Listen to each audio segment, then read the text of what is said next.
Its effectiveness has been proven by many. Even flu is no match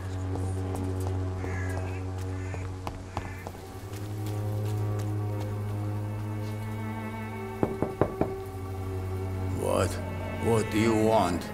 Leave me alone. Good evening, sir. I'm Dr. Reed. I'm looking for Nurse Dorothy Crane. There is no Dorothy Crane here. Now goodbye. I'm afraid this medical leaflet says the opposite, sir. Really? Well, I'm afraid I'm going to close this door right now. Go bother someone else, Mr. Doctor. To enter that house, I must discover who this man really is. I must insist, sir. Please let me see Nurse Crane. I have no time for you, sir.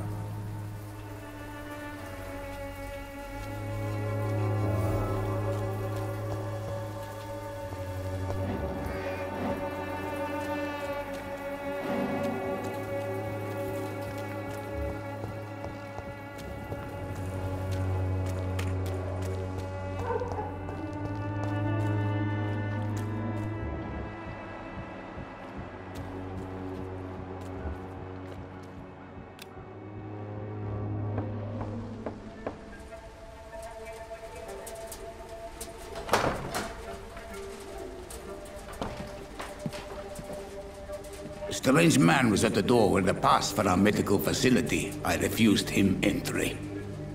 Darius, how could you know he didn't need our help? His clothes were too finely tailored to be for Whitechapel. Perhaps just a friend of that stray poet who is always about. Richard Nithercott? No, not of the same cloth, this man. I suspect some machination from that journalist. Clayton Darby. Is he still asking questions? Yes. I saw him drifting around St. Mary's Church. I swear he is tracking me just downwind.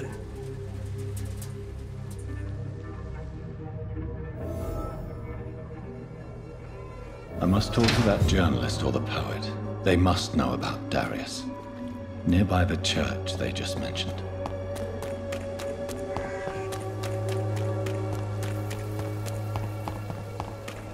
Come on, take a look. Don't be afraid. Cheap price, good quality. Come on, take a look. Don't be afraid. Welcome, sir. Please, take a browse of my wares. I am Dr. Reed. I would like to ask you a few questions, if you don't mind. Doctor? Interesting. I'm Barrett Lewis. Usually I don't have time to waste with talk, but at this hour of the night I can hardly refuse. Have you heard of a nurse called Dorothy Crane? Nurse Crane? So the bitch really is a nurse, then? Always thought she was just some crafty foreigner, that one.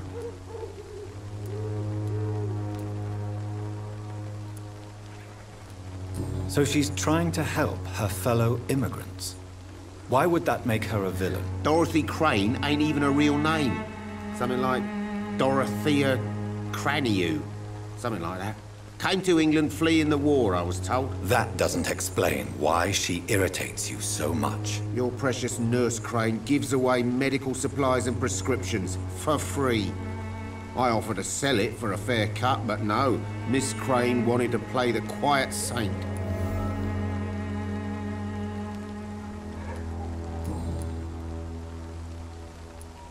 How is business around here? Business? I have no business. Between this racket, theft, and customers getting scared, I'm losing money every day. I see. Sounds like you blame someone in particular for your situation. It's no secret Joe Peterson spends his time harassing merchants. But with me, he's trying to put me out of business once and for all. As a merchant, you see Whitechapel every day. Have you noticed anything out of the ordinary recently? Well, you mean besides the epidemic, the war, and all the usual crap? As long as I can remember, this part of town has been a bottomless pit, and no sign of the bottom yet. Violence is increasing in the borough. Yeah. A few nights ago, some blokes jumped me. Came out of one of the condemned workshops. Fever, madness, something like that. Where did this happen? Why did you go there? In the closed workshops nearby. I worked there as an apprentice in better days. Now I only go to find trinkets or tools. Too bad I was mugged, though. There was good money in that little box of loot I lost. Have you been hurt? No, but that's only because I ran like hell. Those men were raving lunatics, I tell you. Not even able to speak anymore, just screaming.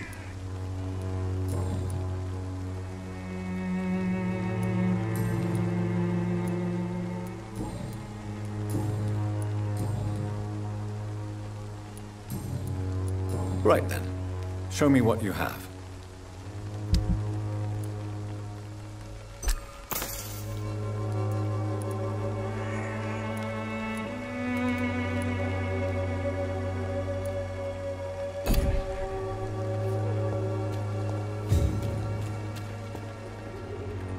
Excuse me, sir. I have a few questions for you. Another journalist? I didn't answer the first one, so piss off! I'm not a journalist, I'm a doctor. A doctor, you say? It's quite a rare breed in this part of town. Really? But still, here I am. Dr. Jonathan Reed, at your service. I'm Joe Peterson to some, but Colossus Joe to most. And I don't remember asking for your service, sir. Have you heard of a nurse named Dorothy Crane? She's a colleague of mine, and is supposed to live around here. Dorothy Crane? Yeah, I know her. One of the few good souls who dare to help the sick around here. Could you please tell me more about her? She's a nice girl. Tries to help the migrants. I offered to give her a hand, but she said my reputation would attract too much attention. According to you, physicians are scarce in this part of town. Why is that? Not familiar with this neighborhood, are you? I guess your fancy colleagues are too afraid of being stabbed in the back. This part of town does have quite a reputation. Would you say it's justified? Totally. Look at me, for instance. I always look my opponent in the eye before knocking him out. May I ask what you do around here? I do whatever I want, and sometimes even more. Now sod off. How did you become the local bully everyone is afraid of, Joe? There's no pride in roughing up poor bastards. But this is the only job I've found. And it pays well, too. A job? So you're racketeering for someone else? I got enlisted by the Wet Boot Boys, a gang from the docks. I'm their muscle for their dirty work.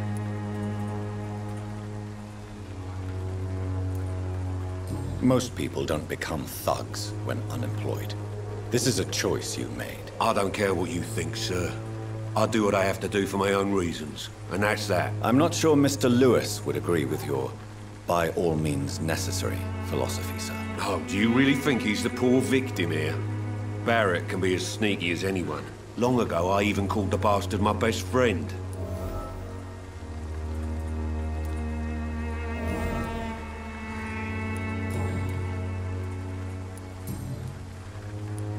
Goodbye, Mr. Peterson.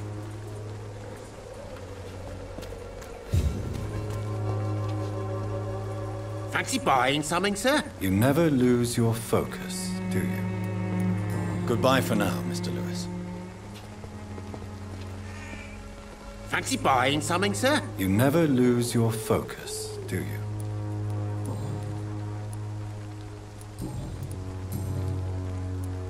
Joe Peterson. He's the villain here, isn't he? But you seem to know each other. I'd known Joe for years. I saw him box once or twice. He was a friend then. But these days, he's just another thug. What can you tell me about Mr. Peterson? Besides his behavior toward you, obviously. Colossus Joe was a decent boxer, good one even. But after his wife passed away, he found every excuse to stop training. Just wanted to pick fights with everyone.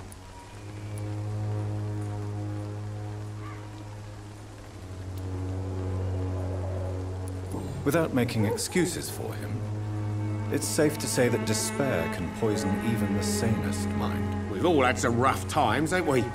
But most of us don't use our fists to see us through.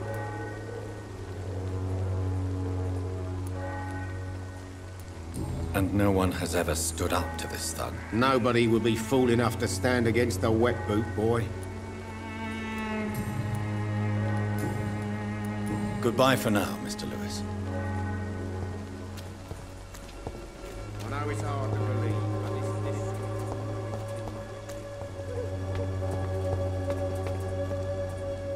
but Forgive my interruption. Do not apologize, my son. Father Tobias Whitaker is always happy to teach mortals about the incoming Armageddon. I am Dr. Jonathan Reed, and I just have a few questions. A scientist? You are much more lost than I thought, my son. Do you know Nurse Dorothy Crane from the Pembroke Hospital? I'd like to know more about her. I don't like the liberal ideas of nurses, but I especially abhor that Nurse Crane you mentioned. Why do you hate Nurse Crane more than other nurses? Before coming to London, she was a member of the communist resistance in her country. That's what happens when you let a woman get involved in politics. So you're not exactly a fan of Florence Nightingale's work. But nurses are essential for modern healthcare. Nuns should be the only women allowed to take care of male patients. It's obvious only they have the necessary moral fiber.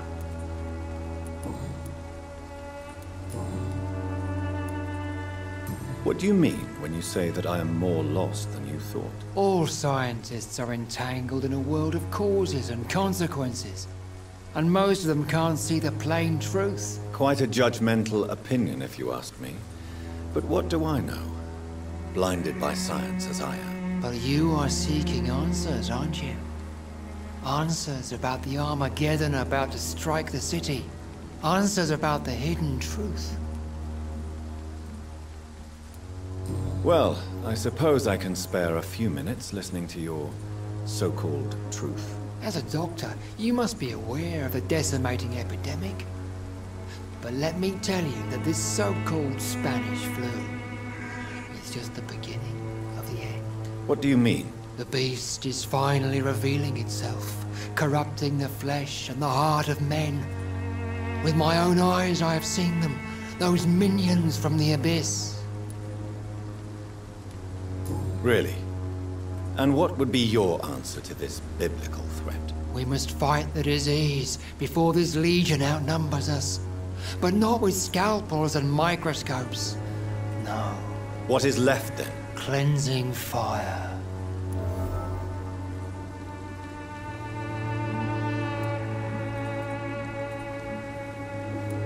Tell me, Tobias, what exactly is your plan concerning the cleansing of this city? God will recognize his own.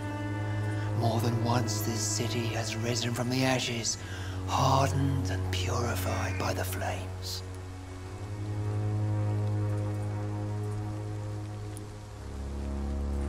Purification by fire has proved useful, but where do you stop? Burn the clothes? The buildings?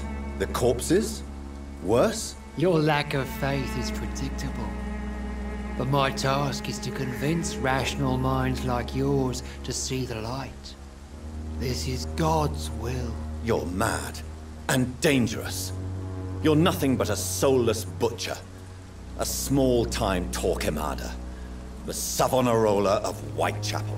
My son, if you think salvation is a free gift, go listen to the lies of that pompous fool, Joseph. Joseph, a fool? Vicar Larrabee of St. Mary's Church. While he continues preaching his fraudulent redemption, more and more people die in the streets.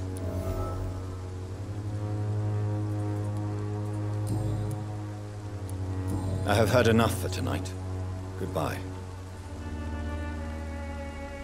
Good evening, Mr. Whitaker. It's Father Whitaker, my son. So, are you still lost in your rational delusions? Have you any friends? Any family left in these terrible times? No. But I have a disciple I see as my son. He is so devoted. I sent him to preach the good word in the heart of this corrupted city. Where did you send him? I sent Samuel to the Stonebridge Cemetery, where the pestilence and evil grows night after night. You sent him on some preaching crusade during the epidemic. As a true believer, Samuel will fear no evil while he walks through the valley of the shadow of death. I have heard enough for tonight. Goodbye.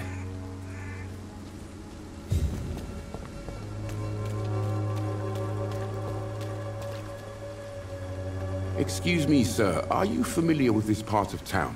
Name's Clayton Darby, reporter. Sorry, I'm new to Whitechapel. But perhaps you could help me since you're a journalist. My name is Jonathan Reed. Dr. Reed, the famous surgeon. I'll gladly help if I'm able, sir. What is a journalist doing in this borough after sunset? He goes where none of his colleagues would dare to go, to inform the country. So you risk your life to reveal the truth. I saw many reporters do the same during the war. Whitechapel is the crucible of so many untold stories and tragedies. I want people to know them. That's quite honorable of you. But is the public interested? Not at all, sir. And that's why I'm an independent journalist, hoping to sell some stories. Why are the newspapers keeping silent about the Spanish influenza? It's as though none of you care. There's a war going on. People shouldn't be demoralized by news of deadly diseases.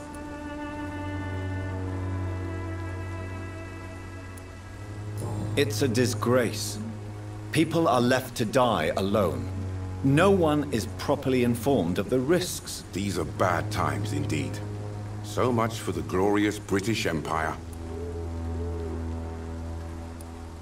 Have you any idea of the danger you face in these streets at night? I've had to run and hide more than once from frenzied mobs incensed by the fever. Do you think the flu is really responsible for this, Doctor?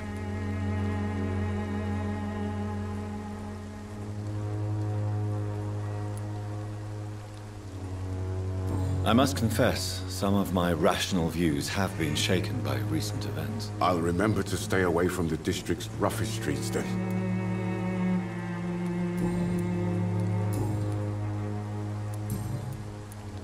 I heard you're investigating an underground medical dispensary in Whitechapel. What do you know about it? Not much, I'm afraid. They are wary of strangers, and I'm not really an acquaintance of theirs. Why do you care?